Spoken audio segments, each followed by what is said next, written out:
ಈಗ ಪ್ರತಿ ತಿಂಗಳು ಪಿಂಚಣಿ ಹಣವನ್ನು ಪಡಿತಕ್ಕಂಥ ಪಿಂಚಣಿದಾರರ ಖಾತೆಗಾದ್ರೆ ಜೂನ್ ತಿಂಗಳ ಪಿಂಚಣಿ ಹಣಕ್ಕೆ ಸಂಬಂಧಪಟ್ಟಂತೆ ಈಗ ಒಂದು ಮಹತ್ವದ ಮಾಹಿತಿ ಆದರೆ ಬಂದಿದೆ. ಸೊ ಬನ್ನಿ ಇದರ ಬಗ್ಗೆ ನಾವು ಇನ್ಫಾರ್ಮೇಷನನ್ನು ಈ ವಿಡಿಯೋದಲ್ಲಿ ನಾವು ತಿಳ್ಕೊತಾ ಹೋಗೋಣ. ವಿಡಿಯೋವನ್ನು ಸ್ಟಾರ್ಟ್ ಮಾಡ್ತೀನಿ. ಅದಕ್ಕಿಂತ ಮೊದಲು ನೀವಿನ್ನು ನಮ್ಮ ಚಾನಲ್ಗೆ ಸಬ್ಸ್ಕ್ರೈಬ್ ಮಾಡದೇ ಇದ್ರೆ ಈ ಕೂಡಲೇ ಚಾನಲ್ಗೆ ಸಬ್ಸ್ಕ್ರೈಬ್ ಮಾಡ್ಕೊಳ್ಳಿ ಮತ್ತು ಲೈಕ್ ಮಾಡಿ. ಈಗ ನಾವು ಮಾಹಿತಿಯನ್ನು ತಿಳ್ಕೊತಾ ಹೋಗೋಣ.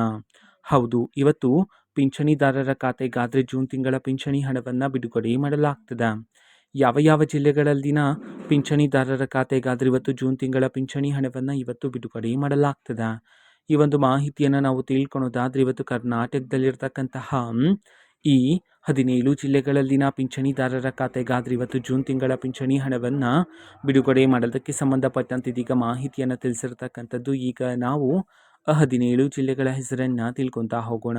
ಸೊ ಮೊದಲಿಗೆ ಯಾದಗಿರಿ, ಮಂಡ್ಯ, ಮೈಸೂರು, ರಾಯಚೂರು, ರಾಮನಗರ, ಶಿವಮೊಗ್ಗ, ತುಮಕೂರು, ಉಡುಪಿ, ಉತ್ತರ ಕನ್ನಡ, ವಿಜಯಪುರ, ವಿಜಯನಗರ, ಗದಗ, ಹಾಸನ, ಹಾವೇರಿ, ಬೆಳಗಾವಿ, ಬಾಗಲಕೋಟೆ, ಬೀದರ್.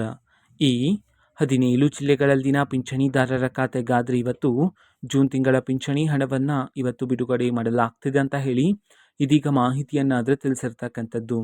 ಓಕೆನಾ. ಸೊ ಇದು ಇವತ್ತಿನ ಒಂದು ವಿಡಿಯೋ. ಇದೇ ರೀತಿ ಇನ್ನು ಹಲವಾರು ಯೋಜನೆಗಳಿಗೆ ಸಂಬಂಧಪಟ್ಟಂತೆ ಮಾಹಿತಿ ಬಂದ ನಂತರ ಆದಷ್ಟು ಬೇಗ ನಾನು ನಿಮಗೆ ಇನ್ಫಾರ್ಮೇಷನನ್ನು ತಿಳಿಸ್ತೇನೆ. ಅದಕ್ಕೋಸ್ಕರ ಚಾನಲ್ಗೆ ಸಬ್ಸ್ಕ್ರೈಬ್ ಮಾಡ್ಕೊಳ್ಳಿ ಮತ್ತು ಮಾಹಿತಿ ಇಷ್ಟ ಆಗಿದ್ರೆ ನಿಮ್ಮ ಫ್ರೆಂಡ್ಸ್ ಆ್ಯಂಡ್ ಫ್ಯಾಮಿಲಿ ಮೆಂಬರ್ಸ್ಗೂ ಸಹ ವಿಡಿಯೋವನ್ನು ಶೇರ್ ಮಾಡಿ, ಜೊತೆಗೆ ಚಾನಲ್ಗೆ ಸಬ್ಸ್ಕ್ರೈಬ್ ಮಾಡಿಕೊಂಡು ಸಪೋರ್ಟ್ ಮಾಡಿ. So thank you, bye.